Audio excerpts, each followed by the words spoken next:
जय हिंद साथियों। Military personnel YouTube channel में आप सभी का स्वागत है। आज के इस वीडियो में हम बात कर लेंगे कि जब भी कोई सैनिक या ऑफिसर्स एलएमसी में सेल्टर अपॉइंटमेंट अनविलिंग होने पर या इनवैलिड आउट जाने पर डिस्चार्ज जाता है या इनवैलिड आउट जाता है तो कौन कौन से बेनिफिट उसको दिए जाते हैं।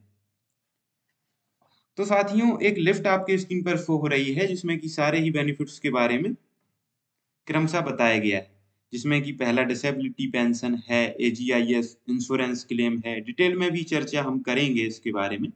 ग्रेच्युटी है, leave encasement, commutation, state bank of India की तरफ से भी मेडिकल डिसेबिलिटी कवरेज आपको दिया जाता है अगर सैलरीड अकाउंट उस बैंक के अंदर है तो, एक्स सर्विसमैन कोटा और मेडिकल फैसिलिटी। साथियों, डिसेबिलिटी पेंशन के दोनों ही एलिमेंट, डिसेबिलिटी एलिमेंट और सर्विस एलिमेंट आपको दिए जाएंगे अगर आपकी डिसेबिलिटी एट्रीब्यूटेबल या एग्रीवेटेड है, आपकी सर्विस एक दिन भी है और आपकी डिसेबिलिटी 1% भी है, आपको इनवैलिड आउट हो या सेल्टर अपॉइंटमेंट अनविलिंग हो आपके द्वारा या सीओ के द्वारा, आपको डिसेबिलिटी पेंशन के दोनों ही एलिमेंट दिए जाएंगे। अगर आपकी डिसेबिलिटी एट्रीब्यूटेबल नहीं है, ना ही एग्रीवेटेड है, नाना केस है, तो साथियों ऐसे केस में आपको इनवैलिड पेंशन दी जाती है और वो इनवैलिड पेंशन तभी दी जाती है जब आपकी सर्विस 10 साल से अधिक है। 10 साल से कम वालों को इनवैलिड पेंशन नहीं दी जाती है। 10 साल से कम वालों को इनवैलिड पेंशन सिर्फ एक केस में, जब fully incapacitated in military service as well as civil service, यानी कि ना तो सिविल सर्विस के लिए फिट ना मिलिट्री सर्विस के लिए फिट, इस कंडीशन में 10 साल से कम सर्विस में नॉट एट्रीब्यूटेबल नाइदर एग्रीवेटेड के केस में इनवैलिड पेंशन दी जाएगी। ऐसे केसेस साथियों बहुत ही कम होते हैं, मुश्किल से 1-8%। तो साथियों, जो हम बात करें उसके बाद डिसेबिलिटी पेंशन के बारे में, किस तरीके से क्या मिलती है, तो ऑलरेडी इस पे वीडियो मैंने बनाया हुआ है। इसके बारे में डिटेल में चर्चा हम इस वीडियो में नहीं करेंगे। आपको डिस्क्रिप्शन में लिंक दिया गया है, अगर आपको कोई डाउट है आप उसको रेफर कर सकते हैं। दूसरा जो है AGIS group insurance society, army group insurance society, जो इसका क्लेम है वो साथियों दिया जाता है जो एलएमसी होने पर आउट जाता है, इनवैलिड आउट हो या बोर्ड आउट हो। तो साथियों इस केस में जब भी आपको इनवैलिड आउट किया जाएगा तो आपको ये इंश्योरेंस का क्लेम दिया जाएगा। इसके लिए आपकी मिनिमम डिसेबिलिटी 20% होना आवश्यक है और अगर आपने शेल्टर अपॉइंटमेंट में अनविलिंग किया है तब आपको इंश्योरेंस का पैसा नहीं दिया जाता है साथियों। अगर सीओ शेल्टर अपॉइंटमेंट में अनविलिंग करे तब आपको इंश्योरेंस का पैसा दिया जाएगा। इंश्योरेंस का पैसा आपको तब भी दिया जाता है जब आपकी इंजरी एट्रीब्यूटेबल है या नॉट एट्रीब्यूटेबल है, एग्रेवेटेड है या नॉट एग्रेवेटेड है।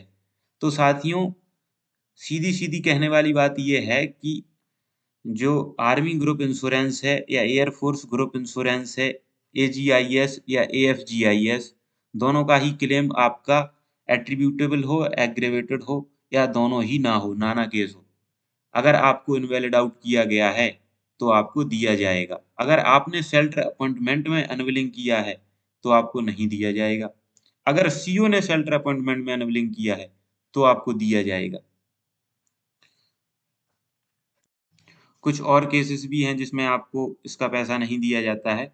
अगर आप एल्कोहलिक की वजह से आउट हुए हैं, ड्रग एडिक्शंस हैं, सेल्फ इंजरी आपने की है खुद को, या फिर आपने सुसाइड का अटेम्प्ट किया उसकी वजह से जो इंजरीज कुछ आपको आई हैं, या आपने जो मैं बता ही चुका हूँ कि शेल्टर अपॉइंटमेंट आपने अनविलिंग किया है तब इंश्योरेंस का पैसा आपको नहीं दिया जाता है। साथियों ध्यान रखने वाली बात, इसमें आप डिसेबिलिटी पेंशन में कंफ्यूज ना हो। डिसेबिलिटी पेंशन आपको खुद से अनविलिंग करने पर दी जाएगी, ये सिर्फ इंश्योरेंस के लिए है। आगे जो आपकी ग्रेच्युटी है, ग्रेच्युटी आपको सर्विस करने पर एक उपहार स्वरूप दी जाती है।